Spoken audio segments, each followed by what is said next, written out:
Hello, guys, and you're welcome back to my YouTube channel. If you're new here, thank you for joining in, and I sincerely appreciate you. On your way out, don't forget to subscribe, and for existing subscribers, thank you back for tuning in. I'm so glad I caught your eye. I don't know if you know that Instagram song. Thank you for no scrolling. I'm glad I caught your eye. Welcome to my small business. Blah blah blah blah blah. Okay, so thank you for actually coming back to my channel today. Okay, today I want to discuss. Okay, let me calm down. Okay, actually, I want to discuss an issue that is very prominent among we singles of this 21st century. I'm calm. I'm calm because okay, let me just leave it there. But the topic we'll actually be discussing today is I don't know how to say it, but anyways, I have to spit it out because that's why you're here. Okay, all right. So today we'll be talking about I received him, I received but they're getting married to someone else. I received him, but he's getting married to someone else. I received but she's getting married to someone else. How do we get there as Christian singles? Okay. All right. How did we get there? Actually, actually, I I had this. Okay, if you've actually seen my get to know me video, you would be able to actually resonate with what I'm about to say right now. Okay, so I remembered when J Mikey got married a few years ago. That was about 2 or 3 years ago now. Now I was in school then. Okay, I was in school, and then I think I went to class. I came back home, and then I met my friends and sisters, TJ and Sister, and they were like, Jimaki is married, and some sisters are crying. I was like, ah, ah. I was like, I was just like, why? Like, why? Why are they crying?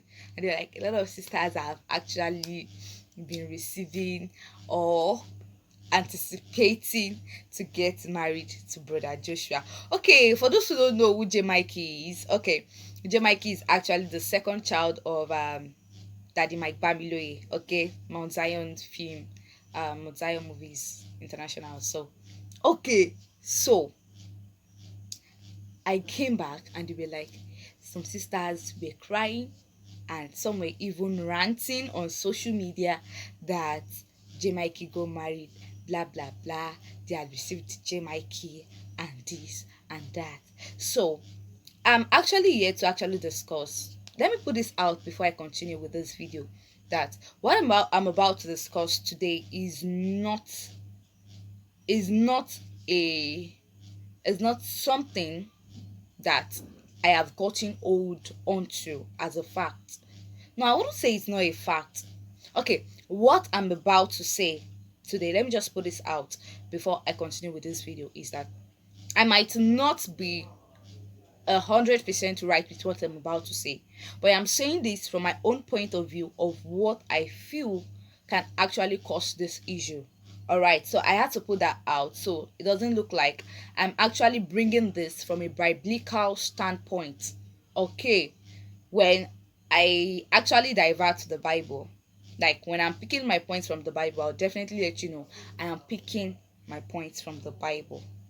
But presently, I am not yet picking my points from the Bible. Okay, or what I'm about to say, I am not picking those points from the Bible yet. All right, let me just put that out as a disclaimer before I continue.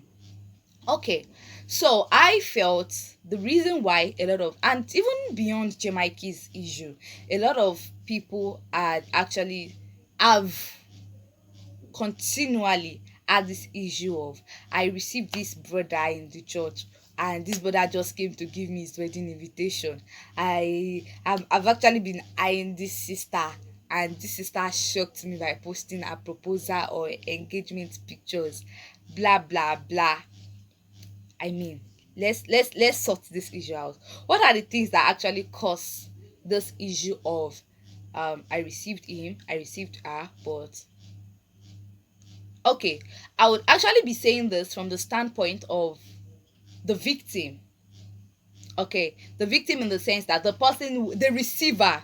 I'm talking from the perspective, or I am actually saying this to the sister receiver and the brother receiver. Okay, now one thing I'll first say can actually cause the fact that you actually received uh, a life partner.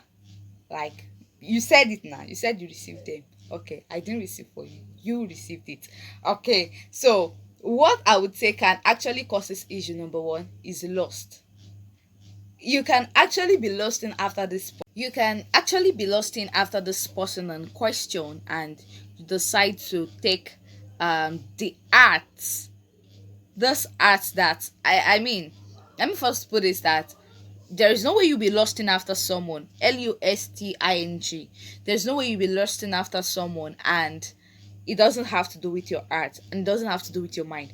Don't forget that this is the same art you're taking to God in prayer. So it is what you already have in your, and don't forget the scripture says it. I'm using the scripture in quotes now. The scripture says it that out of the abundance of the heart the mouth speaketh. So it is already what you have in your heart that you're taking stylishly to God in prayer. But one thing about us is that when we go to God in prayer, we tend to pretend a lot. We know what we want deep in our mind, but we're like, God, even though I know that you have my best interest at heart, I want you to that sister, that brother, I know your will for me is that, your will for me is what I want. Those prayer, those pretense we carry into the house of God. All those stammering prayer, those pretense. We pretend a lot.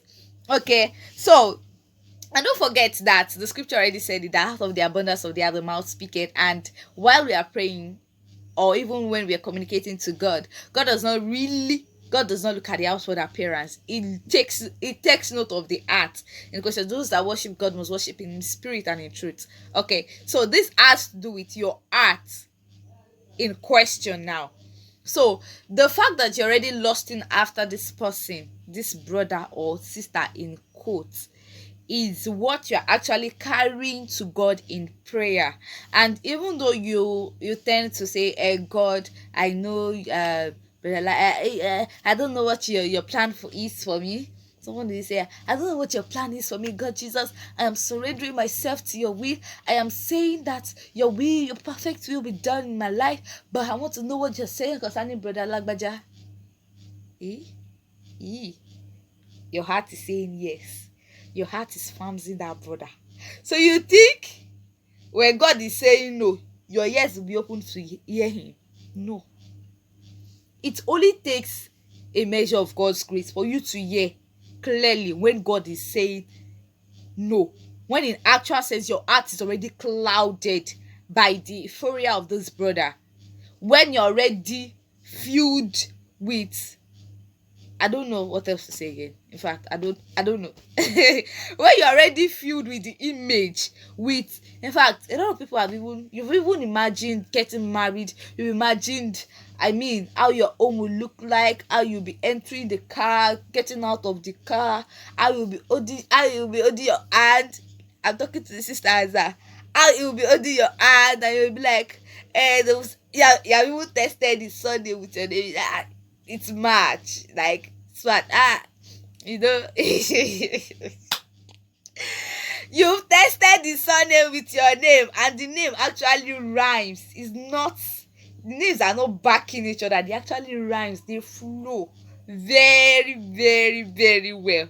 So you're not like, and you think when God is talking to you, you'll be able to hear him. When in actual sense, your heart is already clouded by this brother. Even when God is saying no, you won't hear him. Okay, you won't hear him. So in actual sense, the reason why you would claim you are receiving a brother or a sister and this person is actually getting married to someone else is the fact that probably you're lusting after this person in question, or this person in quotes, you're lusting after them, and you simply went to God in prayer with the lust in your heart. So that is why you didn't hear clearly what God was saying. Okay. And okay, I let me put this out that a lot of people might be like, sister, you be saying receiving, receiving, receiving. What do you mean by receiving? Receiving simply means you heard God say this person is your spouse. Receiving simply means you dreamt. You dreamt that you were walking along the stair. He was holding your hand and you were walking on the stairs. Or maybe you were in the car and you just dreamed that this partner actually, for the females, it's we females that are victims. The funniest thing is that we females are the one that actually at the receiving end of this issue in actual sense. So just say I saw him, he opened the door of the car for me. And yes, or maybe I saw that I was at the well, I was trying to fetch water, but there was no drawer for me to fetch water from the well. Suddenly, this brother just came from nowhere and he brought fetcher to fetch water. That is what I have been saying since morning, or since the beginning of this video actually. All right, so the second thing that I feel, which is also included in the first one, is carrying a clouded mind. I think that's the second thing I noted in my notes. Carrying a clouded and a ready mind to God in prayer. Okay, so in actual sense, the heart you carry to God in prayer is what will determine what you hear from God. What will determine how you react, or what your mind will carry from the presence of God. I'm not sure I'm getting the right word to use to actually qualify what I actually want to portray or paint with these words. Okay, so the fact that you've actually lusted after this person in question, or this person we're talking about, will actually hinder or actually curb the things, or will actually block your ears from hearing what God is saying at that point in time. Even when God is saying no, the fact that your mind is already, it's like you already sealed your mind that, see, God, even if you are saying no, this person, I like him and I want to be with him. So at that point in time, even God, I don't want to say God will be helpless but in actual sense, God will be like, since that's what you want, I'll give it to you. He already gave us the power to choose. Okay, so you can choose either life or death. Even though he has his way for us, he's not going to force his will on us. Another thing I think can actually cause I received him or I received her and they are getting married is the fact that some people are not rightly positioned. Now, in actual sense, God might have told you that, I use actual sense a lot, so just, if I'm misusing it safe, just pardon me for that. Okay. All right. The truth is that you might not be rightly positioned, even if God has told you that, or God has actually shown you that this person is your spouse. Now let's look at the story of Ruth and Boaz in the Bible. Now, when Naomi did not take Ruth home. Ruth decided that, okay, I want to follow you. Your people will be my people. Your God will be my God, and all of that, blah blah blah. When Naomi gave Ruth the instruction to actually go out and start packing wheat and all of that, go to a farm and at least get herself busy and all of that. When Naomi also gave Ruth the instruction on where to lay down, let's assume Ruth was like, who is this woman? Is your son I married, so why will you be telling me this? Let's assume when, okay, Naomi told Ruth to actually lay at the feet of Boaz and all of that. Ruth now said, no, I cannot lay down at somebody's feet. What if he kicks me away? I want to go and lay down where his head is. Please, do we think it would have been possible for Boaz to actually get married to Ruth? Just a thought. I was not there then. I'm just thinking, like I'm thinking out loud. So most times, another reason why you actually receive from God about your spouse, and and you get back, or just find out the person is married, is because you're not rightly positioned. You cannot be aspiring to get married to a pastor and you are ready to do omowobe for the rest of your life. Can two work together except they agree? No. You are not rightly positioned for that person. And God will not, because of you, delay someone else. It's not possible. God will not, because of you, delay someone else. So if you are not ready, if you are not rightly positioned at that point in time, God will actually let his son get married to whoever is ready or available at that point in time. Okay, so you need to be rightly positioned. Another thing, which would be the last thing I'll be speaking on, is you do not recognize the voice that is actually speaking to you. There's a difference between your when God is speaking to you and when you feel your conscience is actually. There are times God actually speaks to you through your conscience, but how are you able to differentiate between the voice of God truly and your conscience or the flesh speaking to you? If you're unable to actually differentiate this, then I guess there's going to be a problem, or I guess that is where the problem comes in, and that is why you receive this brother and this brother end up marrying someone else entirely, because you cannot differentiate the voice that was speaking to you. You could not differentiate the voice that was speaking to you at that point in time. Okay, I hope I've been able to actually outline these causes why I received him but he's marrying someone else. Why we have this issue of I received him but he's marrying someone else. I received that but she's marrying someone else. In my next video, I should probably talk about the solutions to these causes, and I do hope you've learned one or two things from today's video. So with this, I close today's video, and with this, I'm saying, okay, with this, I am actually closing today's video. It's been a long one already. I don't want it to be too long or too boring for you. Okay, so if you have anything to say concerning this issue, you can drop them in the comment section below, and then we'll discuss there. So with this, I say remain in God, and God bless you. I'll continue from here in my next video. Thank you for joining in, and don't forget to subscribe to the channel. I'll see you next time. Bye for now.